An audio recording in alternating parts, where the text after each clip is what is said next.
The text came in at 11:40 p.m. No context, no explanation. Just 5 words that made me sit up on my couch faster than anything had in months. Come outside. I need to talk. I stood in my driveway 2 minutes later in sweatpants and a jacket thrown on over a t-shirt.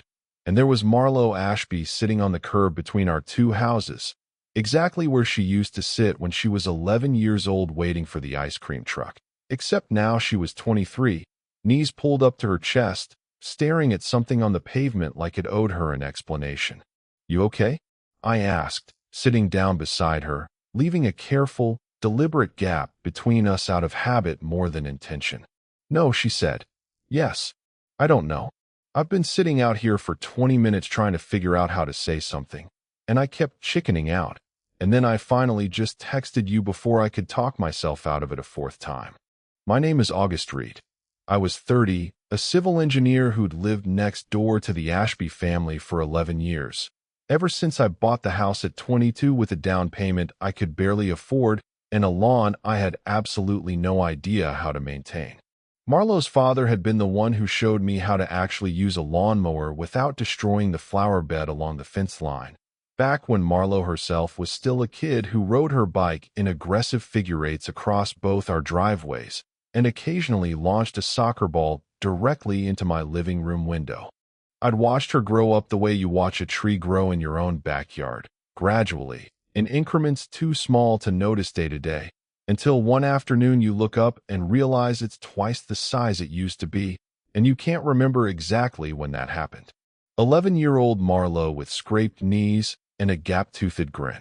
15-year-old Marlo slamming her bedroom door hard enough that I could hear it through the shared fence. 19-year-old Marlo homes from college for the summers, taller somehow, quieter, disappearing for hours with a sketchbook and coming back with charcoal smudged across her knuckles. Somewhere in there, I'd started noticing things I had no business noticing about my neighbor's kid, and I'd shut that thought down every single time it surfaced, filing it under things that did not exist, the same category as ghosts and men who actually enjoyed doing their taxes.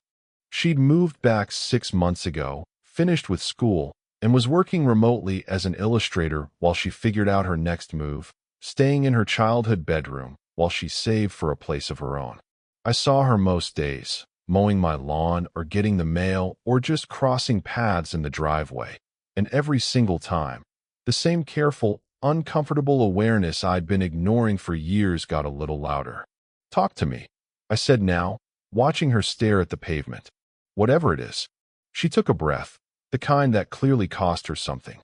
"My dad wants me to move into the apartment above his shop, save on rent, be closer to the family, all very sensible reasons that I can't actually argue with logically." She glanced over at me.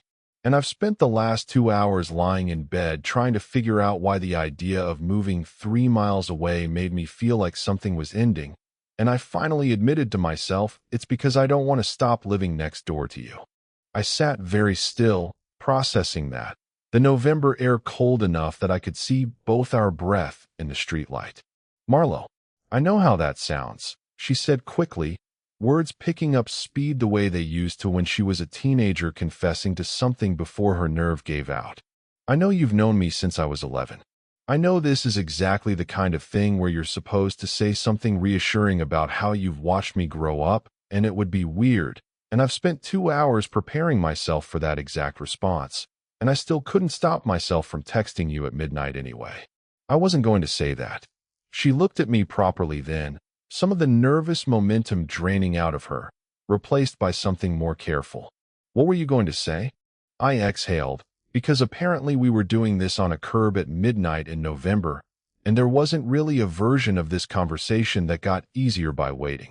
"I was going to say that I've spent about the last 3 years very deliberately not noticing certain things about you, because you're my neighbor's daughter, and because there's an entire 11-year history between us that makes noticing those things feel like some kind of violation of an unspoken rule." "What things?" "The way you still hum when you're concentrating on something, exactly the way you did when you were 12 and drawing at the kitchen table your mom used to let you set up on the porch.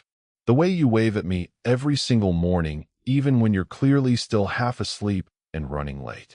The fact that I know your car by sound before I ever see it turn onto the street. I looked at her, really looked, the way I'd been carefully not letting myself look for longer than I wanted to admit. I've been telling myself none of that means anything, because it wasn't allowed to mean anything, given how long I've known you and exactly how young you were the last time I let myself really look. Marlowe went very still, breath visible in the cold, the streetlight catching the side of her face. I'm not 11 anymore, August. I'm aware.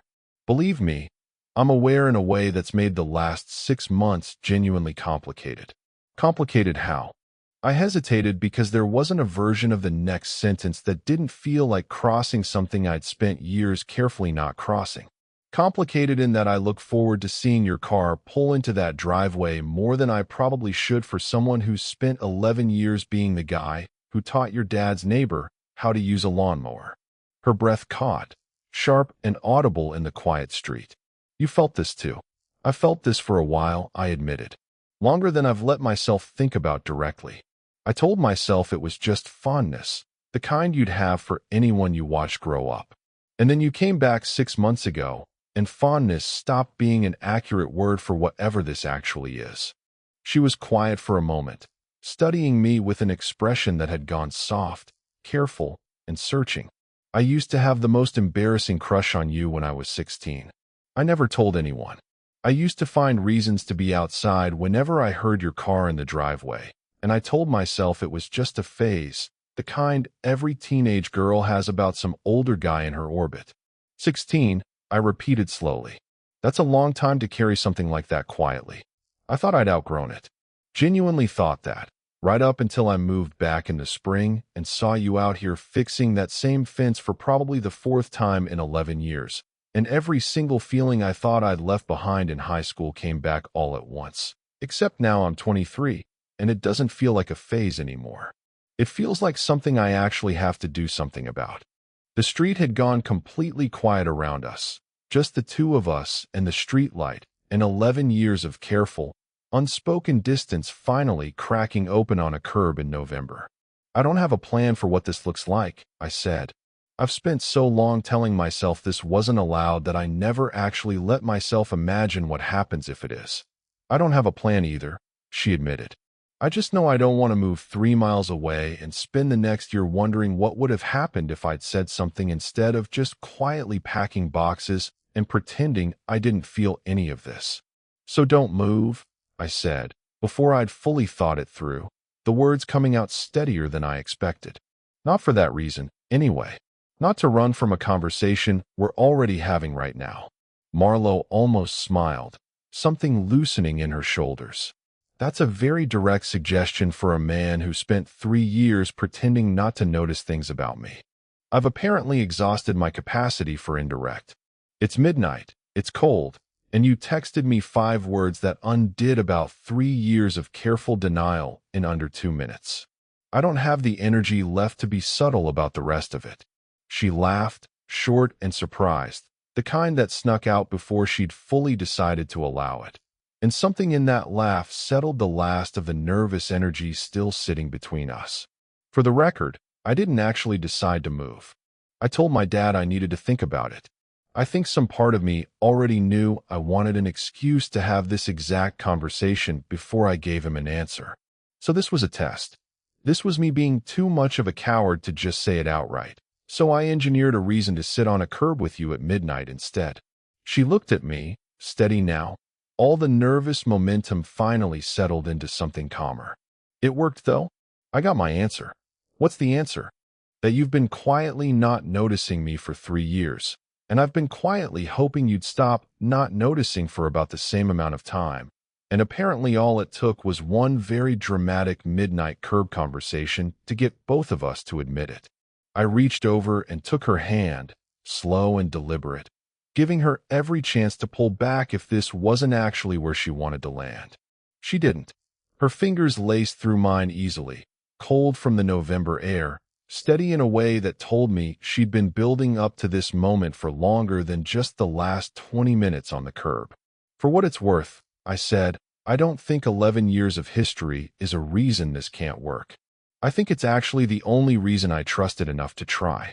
Her eyes went bright in the streetlight, something warm breaking through the cold. That might be the least chicken thing either of us has said tonight.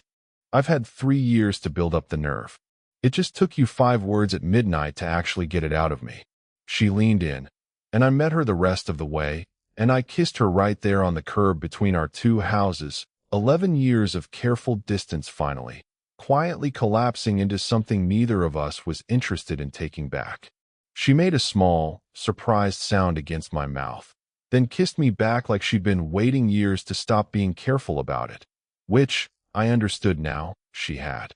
When we finally broke apart, she was smiling, breathless, forehead resting against mine in the cold. My dad is going to have an aneurysm. Your dad taught me how to use a lawnmower. I think he'll survive this too, eventually. Eventually being the key word. Give him a few weeks before you ask him for anything else. I can do a few weeks, I said. I did 3 years. A few weeks feels manageable by comparison.